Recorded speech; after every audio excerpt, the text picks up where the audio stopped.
So we used AI to read the invoices, and AI can actually read handwritten invoices as well. It can match the funding requirements, look into Salesforce, and then say, okay, this invoice is valid. It's a very master pleaser. Like, it always wants to please you as its master. AI is both smart and dumb. Yeah. It'll always give you an answer. You just can't always trust the answer. You have to use ChatGPT Plus. Don't use the free version because it takes your information and use it to train the models. You've personally, I think, helped change the way that businesses in this city think about the implementation of new technologies. These organizations had some people who had some great ideas and they failed to evolve with time. So I came up with this concept of dumb monkey syndrome, which is organizations or individuals who fail to evolve with time, they eventually die or become irrelevant. Hi, everyone, and welcome to The Dumb Monkey Show. This is our very first episode of this podcast in which we are going to attempt to simplify some of the concepts of introducing AI into your workflows, into your business, and into your life. And joining me today is the founder of Dumb Monkey, Aamir Qutub. Aamir, welcome. Thanks so much, Davina. And you are a hard person to catch. I have been trying to have you as my co-host for, I think, last 4 or 5 months. Now I feel like I'm worth chasing, Aamir. This is great. No, you are definitely worth chasing. And the reason I wanted you to be here alongside me is because the purpose of this podcast is to actually make AI simple and practical and dumb for business people to understand. And the experience that you have working with businesses, simplifying complex concepts into various things that people can understand is really valuable. And now you are yourself immersed into the world of AI. So I won't steal your thunder and let you talk about it. Oh, thank you so much, Aamir. Well, I think you've been very kind, but if you need someone to dumb someone down, I'm your girl. I have had, you and I have known each other for quite a long time. So Aamir tripped over me back in a previous life when I was working as the editor of the Geelong Business News, and I've had a long career in media previously to this, when I have always worked with a lot of businesses. So I'm fascinated by technology and business. I've seen an incredible journey of innovation change in the city that we live in, which is here in Geelong in Australia. And we've gone from being a traditional manufacturing city right through to what is now actually an active innovation city, not just a bumper sticker innovation city. People get stuff done down here, and that's always really exciting. And now I am currently working out at Deakin University, and I will say that this is not a Deakin University podcast. This is a private podcast, so nothing I say or do in this has any reflection on Deakin, but we do love you guys. I like the disclaimer. But I work with the team at the Applied Artificial Intelligence Initiative at Deakin. I'm not an AI expert, I'm the communications expert, so it's my job to kind of be the interpreter of some of the incredible work that's happening at the forefront and the frontiers of AI. And what I've found out now is that there's an awful lot that I don't know about AI, and I'm endlessly fascinated by it. So thank you for this opportunity to join you. Aamir, you've had an incredible career across the time in business and in innovation, and have personally, I think, helped change the way that businesses in this city think about the implementation of new technologies. Can you tell the audience a little bit more about your journey? Sure. So I actually started my career from Deakin University here as well. Where all the best and brightest minds come from, as we know. Again, disclaimer, not from Deakin, but gee, we love you. Yes. So I did my MBA from Deakin University. And when I was doing my assignments and research, at that point of time, I actually found that there was a huge gap, and there's a phenomena where a lot of businesses who were failing to evolve with time were actually not progressing or dying. And I thought, how about I start a business that can actually help businesses evolve with the help of technology, automate and optimize. But initially, I couldn't get a lot of traction, but I was always passionate about solving problems with the help of technology. So I started like Enterprise Monkey as a web and app development company. And then from there, we moved on to software development, and we did a lot of custom softwares, worked with some large organizations, government organizations, as well as small businesses and startups. And 4 years ago, we moved into the world of AI because we saw that there was a big opportunity and a big gap. So I invested a lot of time and money into research and development and developing our AI capabilities as well. But the stuff that we were working on at that point of time was very traditional AI. But since last 3 years, especially when ChatGPT came and the new world of AI that we are living in, I have been focusing a lot on AI, and we have been working with businesses like save a huge amount of cost and time, but also generate revenue and reinvent business models with the help of AI. And that's why this podcast. Fantastic. Now, when we talk about artificial intelligence and machine learning, so this great big spectrum of computer models that can help us do things, it is a big world. It's a complex world, and you've been working in this space for a long time. Enterprise monkey, dumb monkey. What's with monkeys? What has it got to do with AI? That's a good one. So, as I said, when I was doing my initial research with businesses, I saw and I read a lot of case studies. I had an opportunity to interact with some of the executives of these large organizations like Kodak and Nokia that failed to evolve with time and died. We have all seen the story of Blockbuster as well.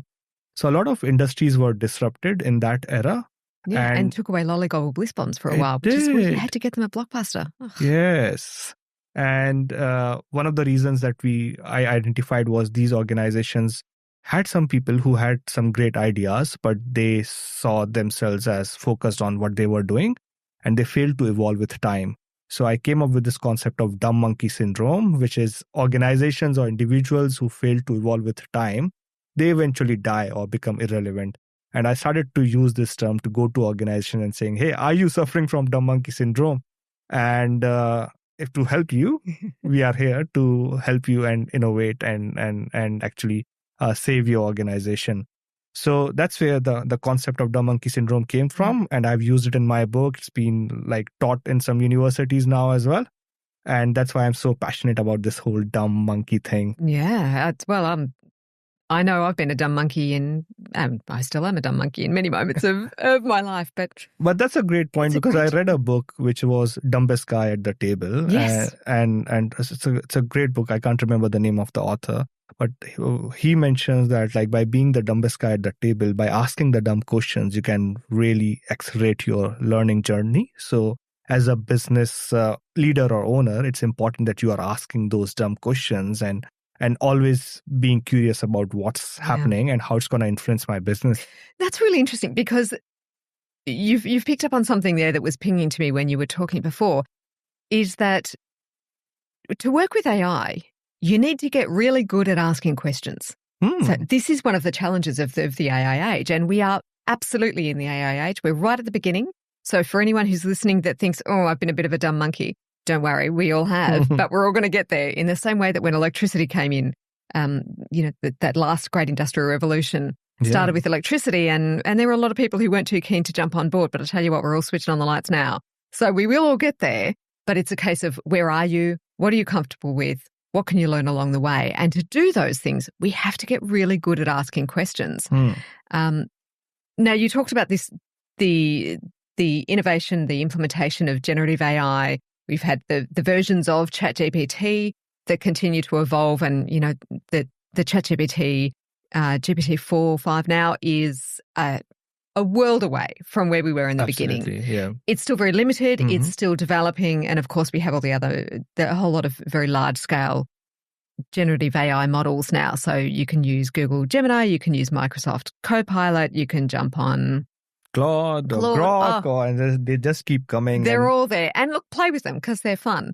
But before we go too much further into that, Aamir, I'm always really interested in the thoughts of people who are working with the implementation of AI, and AI is a tool, not a human replacement. We know that. It's something there to help us with our thoughts and challenge our thoughts and to make some of those repetitive tasks and make them a whole lot quicker and easier, which is lovely. But what do we need to know about what AI can't tell us? So if we're putting something into a generative AI model, can we immediately trust it?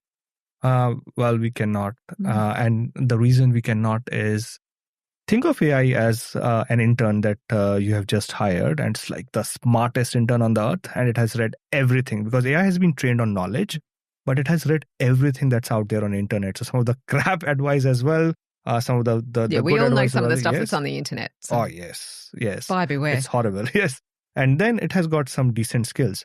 But even if you go to a business advisor and say, hey, give me 3 strategies to become more profitable, then he can't really help you. So, and especially with that intern who has just come to your organization, you need to train it. You need to give it context about who you are, what you do, and then give it guidance, and then get it to come back to you after 2 days or 3 days with a report. But even if when you get the report, you don't send it to the board and say, hey, this is our strategy. You'll check the report, ask what is the process that you followed, and then provide it the feedback. Yeah. So that's how you start to interact with Gen AI, is consider that what it's going to give you is not going to be right in the beginning. You train it by providing it context and instructions, and then slowly So you train keep it. so you keep talking to it, basically. You can, You yes. give feedback, you ask questions, and in the AI context, we talk about these prompts, particularly in the world of generative AI. You're providing prompts into a system, and you're asking that model to give you an answer back from the great wide world of information that's out there, most of which is not amazing, some of which is great. Yes, and that's where things like Copilot comes in, and we don't want to deep dive into it today. But what Microsoft has done is they have taken a copy of ChatGPT and placed in your server in like your Microsoft environment, which means that it can interact with your email, your files, and can provide you better contextual information from your organization system. So it's starting to get contextual awareness. We're looking at a space where AI is shifting into contextual awareness, which is all of these things are incredibly difficult, and these are things that are happening right at developmental point.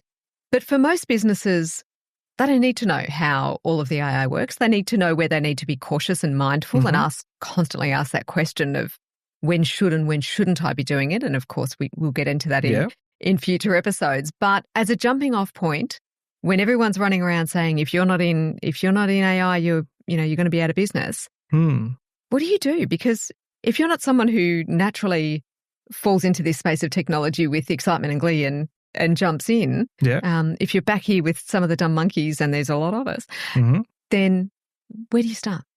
That's a great question. So I'll take this example from my book, The CEO Who Mocked AI. And this is a story of a sorry, that title again, Aamir, was? The CEO Who Mocked AI Until It Made Him Millions. We'll provide you a link. Yes. And so this is a story of a construction CEO. But like no matter what business you are in, and I picked construction because it's a very traditional sector, you need to look at what does your value chain looks like? What are the things that you do in your business? So you generate leads, you bring in customers, you have to fill some tenders or proposals. If you're in a product business, it might be different. But then you have to do certain things to manage your operations. Admin tasks. Yeah. And then you've got all of the admin tasks. The dreaded paperwork. Yes. So you look at all of those processes and see where are the gaps and where are the challenges in these processes. And the way I am doing these processes, is it actually relevant at the moment? From there, you do focus group with your team members, and you get a very nice list of all of the different, you don't even need the use cases, but different problems that you have. Then you can go and do a feasibility analysis of, can this thing be actually done by AI? And just sort of rate them on 1 to 5 in terms of how difficult it is or how complex it is. And then rate it in terms of benefit it's going to give you. So if you just look at the things that are going to give you the maximum benefit and are low efforts, are the ones that you pick up and you put it in your roadmap. And that sort of gives you a very nice roadmap of some of the quick wins that you can have. So one thing that we have sort of identified with a lot of businesses is just by implementing a base large language model, like developing an organization's AI brain. It could be a Copilot for a bigger business, or it could be something like ChatGPT or Claude for a smaller business. But by having that and then teaching your team members on how to use it and connecting your organization's knowledge, you start to get some really big productivity gains just from that. So if a business is looking, in your experience in these examples, if a business is looking to implement a generative AI into their workflow, and we start looking at some of these models, how long would it take for that to start to have effect? How long do people need to invest in terms of time to actually start? So starting is as simple as subscribing to it. Like it's very easy to get licensed and starting to use it. And then I would say in terms of seeing the benefit, when we have implemented it within the organizations, we generally run like a 4 to 6 week pilot program where we train the team members on how to use it effectively. And then we leave the team members to play with it. And we have seen in the first 3 weeks, people coming back and saying, hey, I did this with the help of AI. It's saving me 2 hours, saving me 3 hours. So that lead time is very short if you actually tell people how to use it effectively. Yeah. Because it's a very open and wide tool. It's like a chat. What do you ask? Where do you start? Yes, where do you start? Yeah, exactly. Well, I'm going to ask you then, Aamir. Give me an example of how you used AI, how you have used an AI recently to make a pretty boring task a whole lot easier. I would, so there are two contexts I would provide. First is we worked with a business and they process around 800 invoices every day. They had like 8 people processing those invoices manually. They would read an invoice, look at Salesforce, look at the funding requirements. And on that basis, they will say, okay, this invoice is eligible, let's process it. So we used AI to read the invoices, and AI can actually read handwritten invoices as well. It can match the funding requirements, look into Salesforce, and then say, okay, this invoice is valid. So we actually automated the work of those 8 people who were doing it manually so that those people could actually go and do more one-on-one work with the clients. So that saved them a huge amount of money. And that was a very small, simple implementation. Recently, I did something with a large language model called Claude, and they have got like a Claude assistant. And I connected it with my computer and said, hey, my files are unorganized, and I'm very unorganized when it comes to my laptop. We've got like all of the folders. The admin of your laptop, of your desktop. Yes. And I always wished I had this assistant who could do this stuff for me. And so I said, please organize my laptop, organize it into right folders and subfolders. And I just watched the magic happening. It was so fulfilling because it was looking at every file and saying, okay, this file should go here, this file should go there. It created the folders and subfolders. I could see my whole desktop being cleaned up with the help of AI. Yeah. So these repetitive tasks, these repetitive operational tasks that we all have to do all of the time, AI can help with. I mean, we need to check it, and we'll keep coming back to this point. We'll never stop saying. One of the features of AI is that it hallucinates. And this is pretty much across the board with all forms of AI, is that it hallucinates. And a lot of the work that happens at the frontier of AI is about how do we make AI more reliable in the context that it's being used, but being aware that it is a tool for humans because it is not reliable, it is not an expert, it will just spit back to you what it's been taught. And can you explain what does hallucination mean? So hallucination in the space of AI means that when AI is faced with a problem, when a model is faced with a problem and it has a gap, it will make something up to fill the gap. Now, AI is a computer model, as you know, it's trained on a generative AI model. There's a whole forms of AI, but when we're talking about generative AI, it's going to the whole big wide world of things that are out there, and it will just pull something in. So I don't know if any of you have ever tried to use any of the image creation image creation prompts in AI. I tell you what, boy, do you get good at writing prompts, and that will be almost a few episodes all on their own, is how do you write good prompts. But if you asked it to create an image of a human hand, it's going to give you a very nice human hand. It might have 6 fingers, it might have 5. But if you previously to now, there's a few better improvements in the models, but previously if you wanted anything with text or numbers, what AI could do with a number 3 was quite special. It certainly wasn't a number 3. But you ask a kid in kinder, how do you do a number 3? And most of the kids in kinder can do it. Absolutely. So AI will make things up. AI is both smart and dumb. So AI is its own dumb monkey in a lot of ways. And then one trait that AI has is like it's a very master pleaser. Like it always wants to please you as its master. And it's very gullible as well. So for example, if you ask AI for something, it will always try to please you and give you the information, even make up things. So there have been instances. It'll always give you an answer. You just can't always trust the answer. So that's the important thing of checking what's coming in and using it as a tool. Recently, we had a case about a lawyer who actually submitted AI cases. Didn't check it. No, and then the judge caught it because it had made up references altogether. So it can make up things. Yes. But secondly, if you tell it that, no, you are wrong, then it can become like gullible really quickly and say, oh, yes, sorry, you are right. It doesn't push back like humans do. So you just need to be mindful of those things. So if we think about AI as that human tool and the fact that we are constantly having to be the fact checker of this tool. So it's like your intern that's walked in, they've got all the knowledge in the world and nothing that you actually need them to have. AI as it stands right now is a little bit like that. It's learning fast, but we do need to continually fact check it. And one of the ways that we can do that is get a little bit more knowledgeable about how to write a prompt, which means asking really good questions and asking them again and again and again. You don't have to put one prompt into an AI model. If you're jumping in and starting to use Gen AI in your business, then write that prompt a number of times. Write it across a few different models and keep bouncing back. I don't like this, bounce back another way. And you'll start to learn the tool as well, because that's the point of any kind of technology change, any new tool in your toolkit. That's right. And also you need to learn to use it too. Yes. And one thing that has actually helped me in terms of refining the output of my AI is that all of these models or assistants that you would use have got something called custom instructions. So if you spend 15 minutes refining those custom instructions, and you can give it custom instructions in terms of whenever you respond back, I want the proof, don't hallucinate, provide me factual information, this is the tone and so on. And now Copilot has introduced custom instructions as well. So by spending some time and giving it that context stays within its memory, which means you don't have to provide that context again and again in the prompt. That's a great first tip. Yeah. That should actually be where we start. That's right, yes. What a great start. Aamir, can you, for people who haven't used that before, can you explain where people would find the custom instructions? Sure. So if you're using ChatGPT, you go into settings and there's an option called custom instruction, but you have to use ChatGPT Plus. Yes. One thing that which is the subscription model of ChatGPT model, yes. for people who haven't encountered it. Yes, $15 to $30. I think that's somewhere per month.